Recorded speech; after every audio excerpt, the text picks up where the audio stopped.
Лукашенко справакаваў міграцыйны крызіс на мяжы з еўразвязам і разам са сваімі падначаленымі атакуе прыватную адукацыю. А тым часам МВФ вось гэтым цудоўным ребятам выдзяляе магчымасць атрымання фінансавай дапамогі. Добрый вечер, паважанае спадарства. Меня зваць Зміцер Міцкевіч, і вы глядзіце праграму без акрэдытацыі. І менавіта гэтыя тэмы мы будзем сёння абмяркоўваць. А рабіць гэта са мной будуць мае цудоўныя калегі Настасья Еўмен, журналіст-фрылансер. Добрый вечер. Прывітанне. Максим Маханькоў, журналіст нашай Нівы. Добрый вечер. І Вадзім Мажэйка, эксперт Беларускага інстытуту стратэгічных даследаванняў.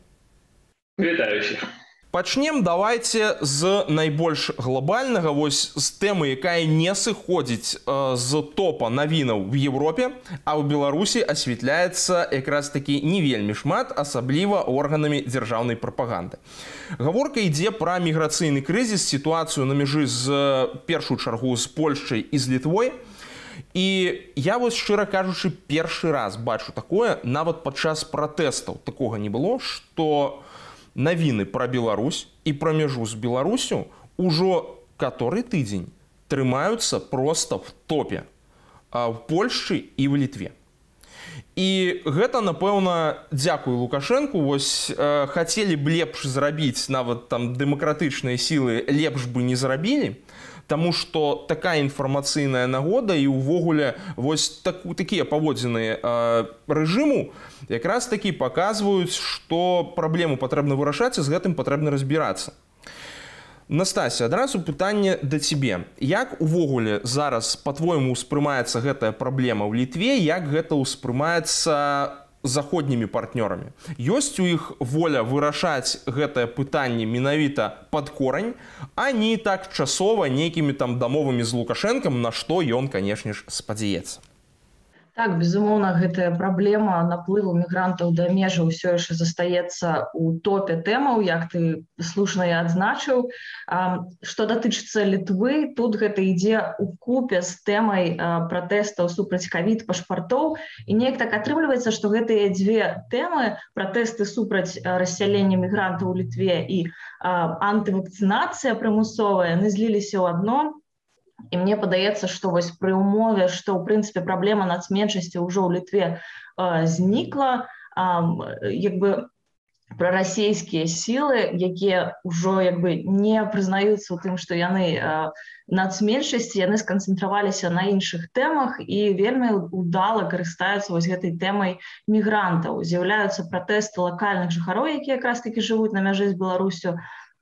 Маўляў, мы не хочам тут мігрантаў, калі ласка, выганіце іх вон. І, можа быць, такія галасы гучаць, што, можа быць, наша палітыка з Лукашэнкам трошку няслушная, можа быць, трэба было быць больш сяброўскімі.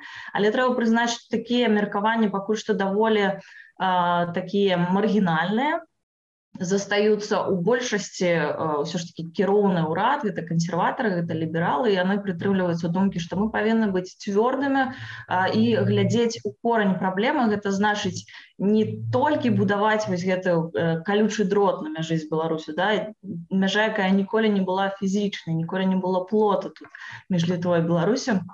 А мы павінны вырашаць корань, а менавіта змагацца з узурпатарам, зрабіць так, каб нарэшце дэмакратычныя сілы ў Беларусі прыйшлі да ўлады і прыштурхнулі да нейкіх зменаў.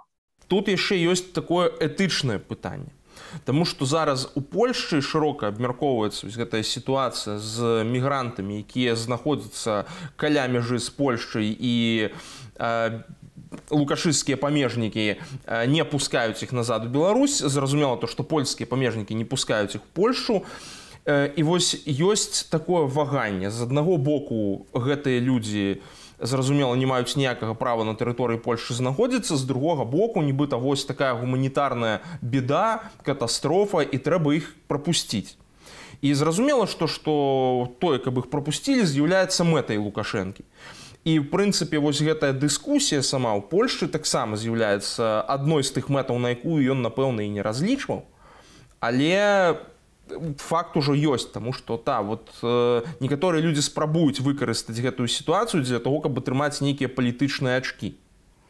Як думаеце, в які бок тут трэба схіляцца менавіта грамадскасці, і увогуле, як падыходзіць да гэтай праблемы, каб такіх этычных пытанняў не ўзнікала? Вось, Максім, як думаеш? Увогуле, я б сказаў, што ў Еўрапейскім Саюзе міграцыйнае пытанне з'яўляецца вельмі спрэчным. Яно праходзіць такім водападзелам паміж краінамі Заходняй Еўропы, старымі членамі ЕС, а таксама краінамі Цэнтральнай і Усходняй Еўропы. Пастаянна ў Еўрасаюзе паміж захадам і ўсходам узнікаюць спрэчкі на гэтую тэму, на тэму мігрантаў і бежанцаў. Гэта адно з тых пытанняў, якое насамрэч падрывае стабільнасць і адзінства Еўрасаюза знутры. Краіны Усходняй Еўропы, я думаю, яны найменш гатовыя да такіх выклікаў, да прыёму вялікай колькасці мігрантаў. І не таму, што яны такія кепскія, неталерантныя альбо варварскія. Справа проста ў тым, што ў краінах Заходняй Еўропы, старых нацыянальных дзяржавах, у якіх былі калоніі, ёсць каласальны досвед у інтэграцыі і натуралізацыі мігрантаў. Над гэтым працуе цэлы пласт дзяржаўных устаноў, інстытуты грамадзянскай супольнасці, рэлігійныя арганізацыі, культурныя ініцыятывы, войска і гэтак далей. Тая ж самая, умоўна, Францыя, яна прымае мігрантаў з 18 стагоддзя і там, нягледзячы на пэўныя праблемы, адносна някепска з гэтым спраўляецца. За гэты час яны выпрацавалі механізмы і стратэгіі натуралізацыі мігрантаў. Яны фактычна стварылі з краінамі Паўночнай Афрыкі адзіную культурную, моўную і інфармацыйную прастору. Умоўнаму алжырцу, які з дзяцінства гадаваўся ў французскай культурнай арбіце, не так складана інтэгравацца ў французскае грамадства. І вось гэтыя экскаланіяльныя дзяржавы, яны маюць велізарныя моўныя, культурныя, эканамічныя, сямейныя, ментальныя сувязі са сваімі былымі калоніямі. Нічога падобнага у Літвы, Польшчы, у іншых дзяржаў рэгіёну і блізка няма. Гэта адносна маладыя дзяржавы, якія не мелі калоніі. Яны ствараліся як монаэтнічныя дзяржавы ў нацыянальна-вызваленчай барацьбе супраць вялікіх імперый. Таму я мяркую, што адзінага падыходу у Еўропе тут проста быць не можа, бо абсалютна розны гістарычны бэкграунд краін Еўрапейскага Саюзу. І таму я думаю, што вось гэтыя людзі, якія ўчынілі гэтую атаку супраць Літвы, Польшчы і Латвіі, яны вельмі разумныя, яны вельмі добра ведалі, у якое балючае месца біць. Мэта гэтай атакі – гэта не толькі стварыць праблему з нелегальнымі мігрантамі, але і падарваць адзінства ўнутры Еўрасаюза праз рознае стаўленне да праблемы у Заходняй і Ўсходняй Еўропе. Я згодны з Максом у тым, што сапраўды, пэўна, была такая мэта у рэжыму Лукашэнкі. Сапраўды тут не важна было, ці перасекуць мігранты мяжу, ці не перасекуць. Галоўнае стварыць крызу і убіваць гэты клін паміж Вільняй і Брусэлем, каб былі нейкія супярэчнасці, там і фінансавыя, і арганізацыйныя, і маральныя, і каб выніку замаць нейкі кошт беларускага пытання, і каб яго, не змогшы вырашыць сама Еўропа, была вымушана, так бы мовіць, прыпаўсці на паклон да Лукашэнкі і выпрошваць яго, каб ён, так бы мовіць, спыніў гневную міласць і не вырашыў праблем. Але, як я пісаў на мінулым тыдні сваёй калонкі на Deutsche Welle, праблема ў тым, што гэтых мэтаў дасягнуць аніяк не ўдалося. Наадварот, мы атрымалі цалкам адваротную сітуацыю. Сапраўды моцна ўзмацнілася еўрапейская салідарнасць. Яна показала сабе, бо Еўропа зноў-такі не таму, што Еўропа там добрая ці дрэнная, а таму, што ніхто не хоча паўтарэння міграцыйнага крызіса 2015 года. Усе бачылі, што тады вялікая частка праблемаў была ў такой пэўнай дэзарганізацыі і тым, што кожная краіна спрабавала вырашаць праблему сам-насам. Таму цяпер мы пабачылі, што міністры ўнутраных спраў краіны Еўразвяза недавно сабраліся у Брусэлі спецыяльна такі пазачарговую сустрэчу летам. Там была, разумеецца, там і дыстанцыйная сустрэча. Але факт тым, што гэтае пытанне абмяркоўвалася, менавіта беларускае на парадку дня. Менавіта дамовіліся пра агульную стратэгію, пра тое, што краіны Балтыі атрымаюць патрэбную фінансавую дапамогу на тое, каб абараняць мяжу. Прычым дапамога ж у такіх экстранных сітуацыях патрэбна далёк не толькі грашыма. Мы бачылі, як на пачатку крызіса, так, там не хапала і афіцэраў, і банальна колючага дроту, Але ўсё гэта пачалі дастаўляць. Мы бачылі, як прыязджалі ў тую ж Літву памежнікі з Эстоніі, з еўрапейскай службы Frontex, і гэты самы калючы дрот таксама дастаўлялі з розных краінаў, там нават Украіна да гэтага далучылася. Ну, здавалося б, там калючы дрот было б не надта тэхналагічныя прылады. Але так, пакуль гэта быў такі пэўны бліцкрыг Мінска, то можна было спадзявацца, што вось такія невырашаныя тэхнічныя пытанні стануць праблемай. Але, ну, зразумела, чым далей гэты крызіс цягнецца, тым болей такія тэхнічныя пытанні будуць вырашаны, будзе і дрота таго ж хапаць, і гэтыя часовыя лагеры для вось гэтых людзей, якія прасякаюць мяжу, таксама будуць болей неяк стала ўжо арганізованыя. І таму, паколькі гэта бліцкрыг не ўдаўся, зараз Мінск спрабуе, паколькі мэты не дасягнутыя, замест усюбівання кліна Мінск пабачыў еўрапейскую салідарнасць.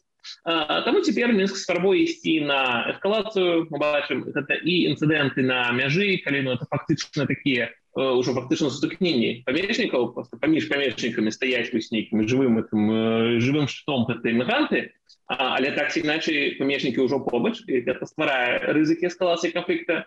Прычым, дарэчы, шмат чым можа быць і некантраляванай. Проста калі стаяць памежнікі двух краінаў, побач страляюць паветра, гэта ну, зразумела, чым можа скончыцца. Гэта вельмі небяспечна.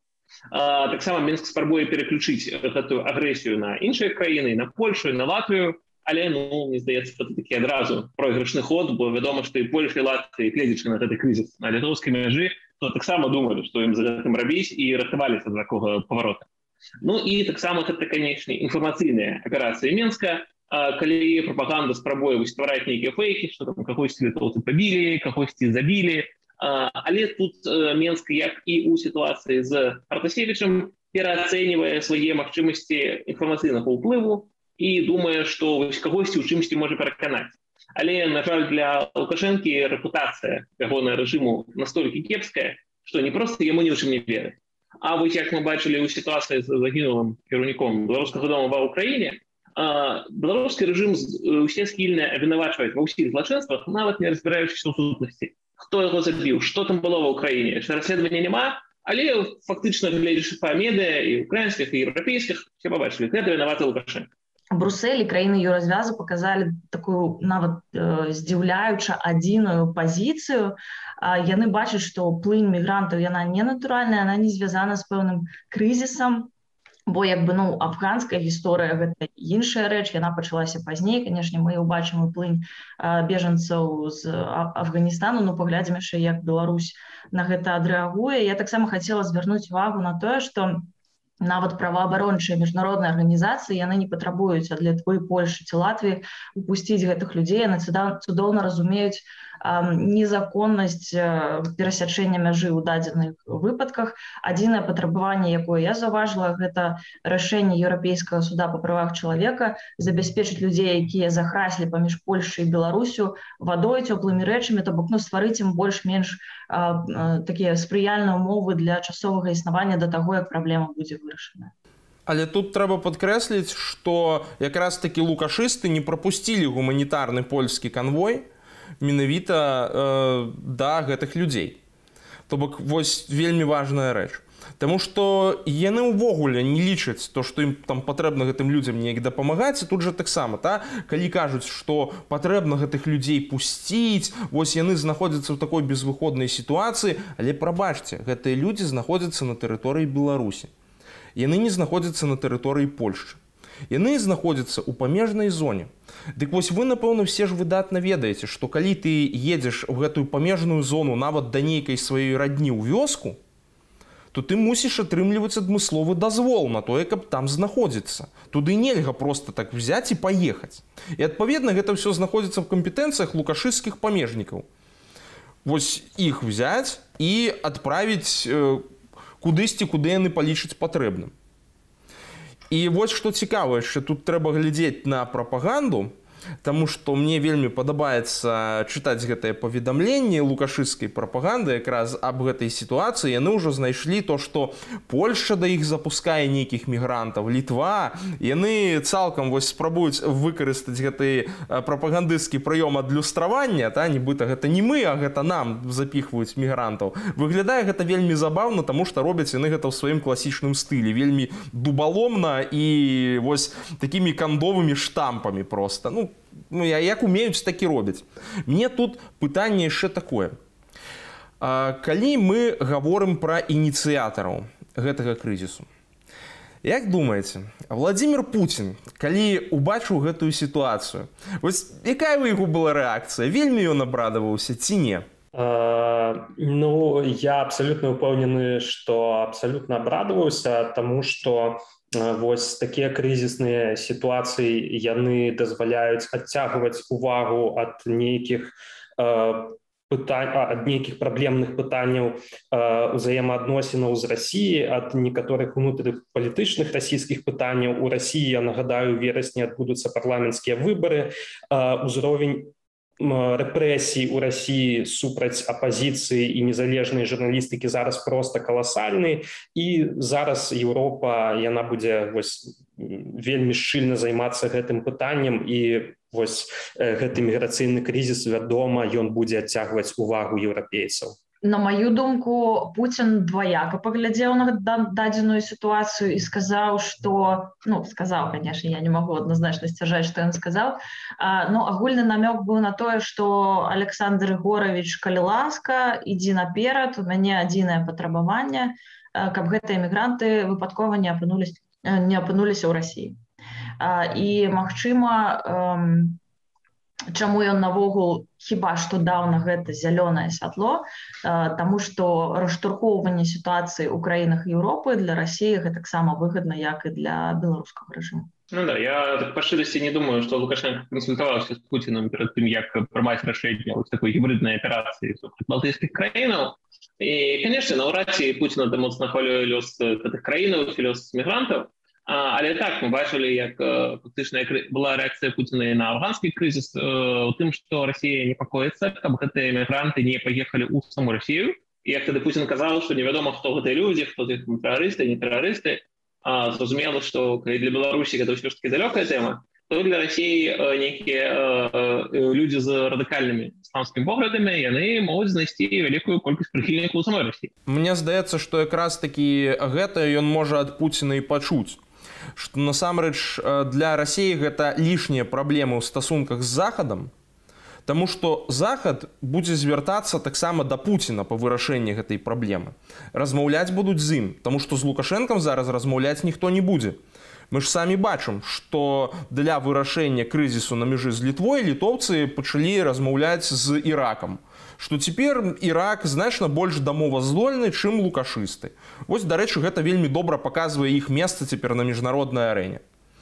І, дарэчы, з Іракам літоўцы нармальна дамовіліся, каб Ірак спыніў гэты палёт самалётаў, пачаў тое самае спыніць рэйс турэцкіх авіякампаній транзітных.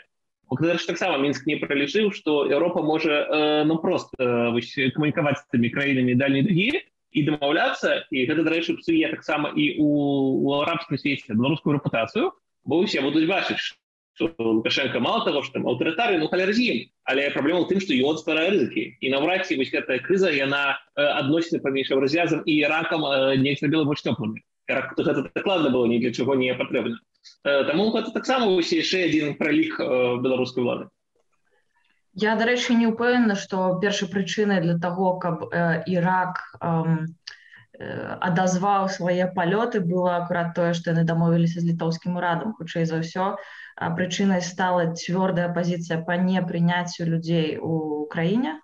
І пасля гэтага я баюся, што ў іракскай уладзе проста засталіся нейкія карупцыйныя элементы, якія далі ход гэтай аперацыі лукашэнкаўцаў па перавозе людзей. Таму, як толькі бізнес перастаў працаваць, як толькі людзей перасталі пускаць на тэрыторыю ЕС, гэта проста перастала быць выгадным. Добра, едзем далей. Адбылася такая цудоўная імпрэза, як вось гэты педсавет. Ввогуле, што, для чаго гэта было? Вось такая просто показуха, не ведаю, але зноў жа з вось гэтага збора лукашыстаў часам можна вынесці нейкія цікавыя цытаты. Вось, напрыклад, містер Карпенка. Давайте пачнем з яго. Вось гэтая цудоўная заява. Бабах! Полулегальные частные детские сады и школы под вывеской индивидуальных предпринимателей, общественных или религиозных объединений в большинстве использовались в политических целях, становились опорными точками для цветной революции, а их сотрудники и руководители оказались в деструктивных организациях разного уровня. И вось у меня ў сувязі з гэтым пытаннем. А яны на самой справе будуць прадпрымаць нейкія захады? Ці гэта проста чарговая бла-бла? І ўвогуле, наколькі яны сапраўды бачаць пагрозу в альтэрнатыўнай адукацыі? Макс. Я абсолютно упэўнены у тым, што вось рэжым зараз спрабуе стварыць сабе хоць нейкія ідэалагічныя падпоркі, і яны спрабуюць дабіцца нейкай яшчэ большай палітызацыі адукацыі, хаця здавалася б куды больш. І так наша беларуская адукацыя занадта палітызаваная і заідэалагізаваная. Яны вось адтуль і ідуць усе гэтыя вельмі цікавыя ініцыятывы пра военрукоў, бацюшак у школах. Але я абсолютно упэўнены, што вось усе гэтыя ініцыятывы яны не будуць мець ніякіх практычных вынікаў. Справа ў тым, што стварэнне вось нейкіх такіх ідэалагічных падпорак для рэжыму яно немагчыма хаця б таму, што у рэжыму банальна няма у арсенале ніякай жывой ідэалогіі. І калі за 27 гадоў існавання рэжыму яны гэтай ідэалогіі не стварылі, у мяне няма адчування, што ў іх ёсць нейкія рэсурсы альбо матэрыяльныя, альбо кадравыя ці арганізацыйныя, вось гэтую хоць нейкую жывую ідэалогію стварыць. На мою думку, такія выразы, такія заявы пра тое, што ў дзіцячых садках ледзьве не да рэвалюцыі рыхтуюць, могуць быць звязаныя з двумя намёкамі. Першы намёк – гэта тое, што птушачка праверак, апытанняў, допытаў можа прыляцець да прыватнікаў, да бізнэсоўцаў, якія ўсцяж у Беларусі здольныя займацца адукацыйнымі праектамі, як дашкольнымі, так і школьнымі, так вышэйшай адукацыі, якія ў нас там засталося іх мінімальна. З іншага боку, я гэта звязваю з тым, што рэпрэсіўная машына она не можа спыніцца, і калі трэці сектар ужо цалкам зачышчаны, што ўжо проста няма да каго ісці, прадстаўнікі урада саманазванага, скажем так, знаходзяць новых ахвяраў, гэта прадстаўнікі адукацыі, гэта прадстаўнікі незалежнага бізнесу. Я думаю, што гэта ківок у іх бок. Ну, па шчырасці не дзіўна, што міністр-камуніст Карпенка не любіць прыватныя садкі, увогуле прыватную адукацыю, вядома, ён будзе аматарам адукацыі дзяржаўнай. І я згодна з тым, пра што казаў Макс, што сапраўды зараз тренд на ўзмацненне розных ідэалагічнага контроля по адукацыі, фактычна ўсе змены, якія мы бачым апошнім часам, яны акуратна накіраваныя. І гэты контроль бывае розны. Это і военрукі ў школах, і вось гэтыя турнікеты і камеры, якія вводзяцца ва ўніверсітэтах. Гэта таксама ідэя вось гэтага патрыятычна праваслаўнага выхавання ў школах, таксама кансерватыўны стыль.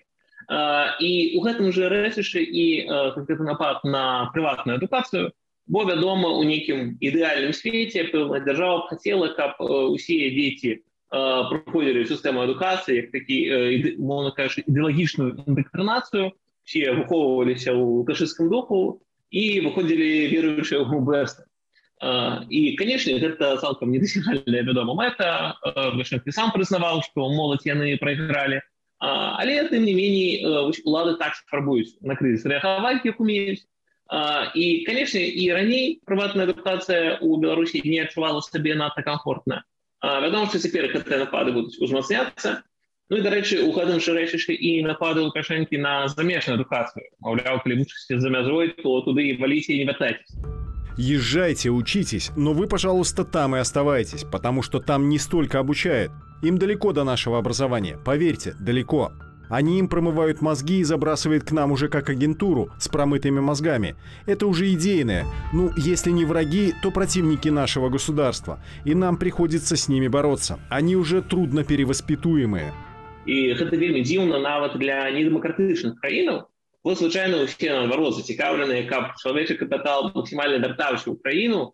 І вось, напрыклад, той же Казахстан, які цяжка абвінавачваць у тым, што яны вялікія прыхільнікі дэмакратыі і правоў чалавека, але Казахстан, мы ведаем наадварот, праз праграму «Балашак», «Будучыня», яны фінансуюць адукацыю маладых казахаў за мяжой у найлепшых універсітэтах, у прыватных, у Еўропе, на Захадзе, і каб яны, вядома, потым вярталіся ў Казахстан і працавалі там у сталіцы, здаецца, у сталіцы 5 год, калі ў маленькім горадзе 2-3 гады адпрацоўвалі гэтую дзяржаўную стыпендыю.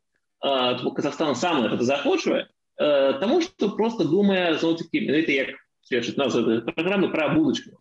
А у Лукашэнкі цяпер гарызонт планавання настолькі кароткі, што вось гэта рызыка ад таго, што моладзь за мяжы прывязе з сабой крамолу, гэта рызыка для Лукашэнкі робіцца больш важнай, чым тая карысць, якую дзяржава і эканоміка атрымліваюць ад спецыялістаў з заходняй адукацыі. Дарэчы, з твайго асабістага досведу, наколькі шмат вось гэтага ідэалагічнага кантролю в цяперашняй сістэме вышэйшай адукацыі? Наколькі сапраўды не даюць працаваць гэтыя ідэалагічныя нормы і як гэта правяраецца? Як ўжо былы дацэнт універсітэта, я па шчырасці скажу, што збольшага на гэта рэальна збіваюць, бо нікому гэта не цікава. Усім цікава займацца сваімі ўласнымі прадметамі. І гэта як такая фонавая фармальнасць. Я памятаю, звычайна, калі вось некую дасылаюць некую там пісульку, што, маўляў, трэба там правесці, мовна кажучы, размовы там са студэнтамі пра некую тэму. Звычайна наш на кафедры выкладчык, які акуратна выкладаў усе прадметы звязаныя з ідэалогіяй, ён казаў: так, не хвалюйцеся, вось мне паперы, я ўжо напісаў. Это тое, што вы ўсе правялі з імі размовы, усе іх пераканалі, вось такі быў тэкст, все, мы спаваточыліся, і нікому ў галаву не прыходзіла рэальна гэтым заняцца. Бо, вядома, пэўна, ёсць нейкія лукашэнкаўскія аматары, якія рэальна любяць пра такое з студэнтамі размаўляць. Гэта ўжо хутчэй пра інтэлектуальны ўзровень кожнага выкладчыка. Але збольшага нікога не цікавіць, і гэта зводзіцца да такой прафанацыі. Бо гэта ж адваротны бок такога надта ўзмоцненага контроля, калі быццам усе мусіць іх кантраляваць кожны крок, а гэта фактычна прыводзіць да таго, што па паперках усе азначаюць, што трэба, але рэальна ўсё гэта праводзіць не надта хто хоча, і ў выніку рэальна, калі я прыходжу ў аўдыторыю, я выкладчык, я кажу студэнтам, што хачу, праводжу як хочу. І тое, што я мушу падпісаць мільён папераў, запоўніць нейкі журнал, нешта такое, рэальна гэта вельмі мала кантралюе тое, што рэальна адбываецца ў сістэму адукацыі. Бо, вядома, для чыноўнікаў гэта такая пэўная ілюзія тотальнага контроля, а насамрэч шмат што ідзе на самых фініш. А ўвогуле не здаецца вам, што можа пачацца такая чарговая зачыстка настаўніцкіх кадраў, менавіта вось і настаўніцкіх кадраў, прафесарскага складу, менавіта вось у вышэйшых навучальных установах. Калі раней было, вось калі ты є бацька, то маладзец, калі ты там актыўна выступаеш, то ідзі прэч. А цяпер будзе так, што калі ты не є бацька, то ідзі ты, калі ласка, прэч. Я магу згадаць, што зараз, як разумею, гісторыку Ігору Кузнецову на ФМА-БДУ не прадлілі кантракт, адпаведна таксама вычышаюць, але, мне здаецца, для нейкіх маштабных чыстак праблема ў тым, што дзе ж ты знойдзеш кадры. У тых жа настаўнікаў са школаў, калі знайсці, умоўна кажучы, 1000 нелаяльных і вычысціць, гэта магчыма. А пытанне, дзе ж ты знойдзеш 1000 лаяльных на іх месца, бо працаваць камусьці трэба. Не тое, каб гэта была такая надта прэстыжная і высокааплочваная праца, каб туды проста касяком цягнуліся кадры.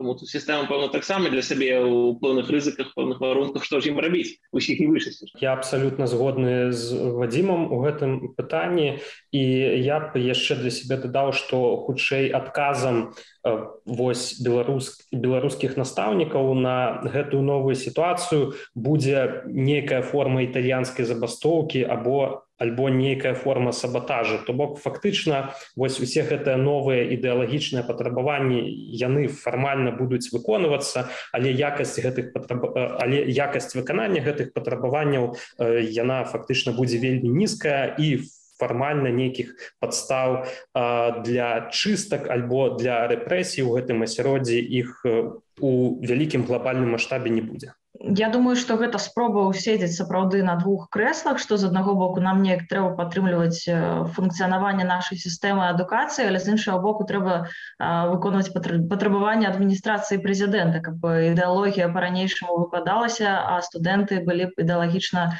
падрыхтаваныя і апрацаваныя. Я думаю, што гэта час вялікай тэатральнай пастаноўкі, калі студэнты будуць рабіць выгляд, што яны слухаюць, запісваюць і здаюць залікі, а выкладчыкі будуць рабіць выгляд, што яны выкладаюць ідэалогію. Гэта будзе працягвацца да моманту запальвання запалкі, скажем так, калі здарыцца, а я мяркую, гэта ўрэшце рэшт здарыцца, чарговы сацыяльны крызіс, калі адначасова пачнуць пратэставаць розныя слаі беларускага насельніцтва. Добра, з гэтай тэмай разабраліся, падыходзім да фінальнага. МВФ выдзеліў фінансавую дапамогу лукашыстам.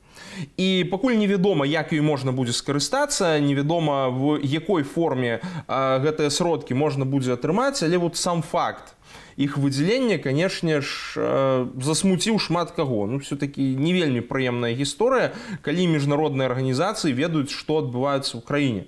Але што нам з гэтай гісторыі патрэбна вынесці, і ўвогуле ці сапраўды змогуць лукашысты гэтымі сродкамі карыстацца? Вось давайте з гэтымі двумя самымі галоўнымі пытаннямі разбярэмся. Макс, давай пачнем з цябе, таму што ты якраз пра гэта пісаў, я бачыў, што гэтая тэма цябе вельмі так зачапіла. Ну і так, яна мяне зачапіла. Я думаю, што нам, беларусам, неабходна вынесці вось з гэтай гісторыі вось некалькі пунктаў. Першы момант, які неабходна усвядоміць, што Міжнародны валютны фонд – гэта такая арганізацыя, якая працуе амаль з усімі. І вось дзейнасць гэтай арганізацыі, яна амаль ніяк не карэлюецца з узроўнем дэмакратыі ў той ці іншай краіне і з яе нейкім палітычным рэжымам. Другі момант, які я хацеў бы адзначыць, што не трэба уяўляць, думаць пра МВФ як пра нейкі калектыўны захад. Гэта зусім не так. МВФ не прадстаўляе калектыўны захад ці краіны ліберальнай дэмакратыі. МВФ гэта звычайная такая велізарная бюракратычная машына, гэта такое агенцтва ў рамках структуры ААН, членам якога з'яўляюцца самыя розныя краіны. Калі я не памыляюся, там 190 краін. І сярод гэтых 190 краін ёсць нават самыя цімрашальскія, людаецкія рэжымы, таму не трэба думаць, што МВФ шмат увагі звяртае на нейкія дэмакратычныя каштоўнасці.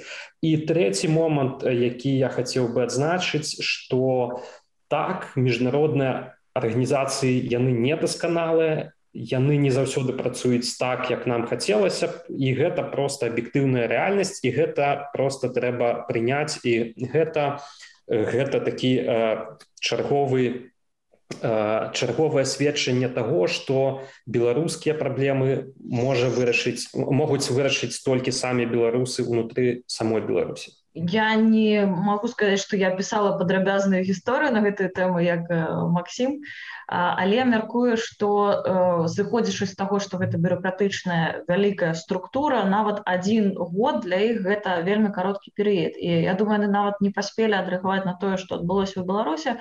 Гэты план падтрымкі, гэта штосьці такое вельмі даўняе, так разумею, спачатку каранціна ва ўсім свеце, звязанага з каранавірусам, таму адвярнуць стрэлкі назад для іх даволі складана. Я мяркую, што ўсё ж такі наўрад ці гэтыя грошы напрамую пойдуць, напрыклад, на падтрымку сілавых структур альбо на адміністрацыю прэзідэнта. Усё адно справаздачнасць будзе запатрабаваная, і выкарыстанне гэтых грошай таксама будзе мэтавае. Магчыма, гэтыя грошы і не так хутка апынуцца на рахунках беларускай улады. Мы паглядзім, як будзе развівацца сітуацыя, хаця, як па мне, ідэалёвым вырашэннем было б адкласці выдачу гэтай дапамогі да моманту правядзення сумленных, адкрытых і дэмакратычных выбараў у Беларусі. Гэта было б актам цудоўнай падтрымкі беларускай супольнасці. Видите, я чем более гляжу на эту историю с пришлима от МВФ, тем более у меня ствараецца ўражанне, что насамрэч это просто вялікая бурбука. Бо калі хоць все кажуць пра $930 мільёнаў, Але ж трэба разумець, што гэта не даляры, а званая псевдавалюта МВФ, Special Drawing Rights. Гэта номінальныя грошы, якія номінальна даступныя для рахунка беларускага цэнтрабанка. Але іх курс за даляра, ён называецца толькі самім МВФ. Фактычна, гэта СДР можна выкарыстаць двума шляхамі. Альбо краіна можа імі вярнуць пазыку самому МВФу, альбо абмяняць у цэнтрабанку іншай краіны на ўжо жывую валюту. Але ж для Беларусі праблема ў тым, што пазыкаў перад МВФ у нас цяпер няма, і вярнуць па гэтым фіксаваным курсе МВФу мы іх не можам. А любыя іншыя краіны, яны першыя ўвогуле не абавязаныя СДР на валюту абменьваць. А по-другое, яны ўжо тым болей не абавязаныя гэта рабіць па тым курсе, які зафіксаваў МВФ. Тому, адпаведна, калі, напрыклад, Расія і пагодзіцца ў Беларусі гэта СДР прыняць і некую колькасць валюты ў абмен на іх выдасць, то фактычна гэта будзе добрая воля Расіі. Ну, а калі ў Расіі будзе добрая воля выдаць Беларусі 1, 2, 3 мільярды расійскіх рублёў, гэта не асабліва звязана па шчырасці з рашэннямі МВФ. Альбо будзе такая воля Расіі, альбо не, па іх унутраным жылоіцца. Таму фактычна што Беларусь атрымае? Беларусь атрымае намінальны запіс на рахунках цэнтрабанка, што, маўляў, нашы золотавалютныя рэзервы на гэтыя 230 мільёнаў выраслі, але ж фактычна гэта намінальны запіс, гэта бурбалка. Абмяняць іх немагчыма. Калі ў табе ёсць нейкі запіс, які не ліквідны, і калі гэты актыў няма гарантыі, што яго менавіта па гэтым кошце нехта табе абмяняе, так не ведаю, так можна сабрацца, напрыклад, параўленню беларускага Нацбанка, намаляваць прыгожую карціну і сказаць, што яна каштуе 930 мільёнаў даляраў, мы кладзем у рэзервы.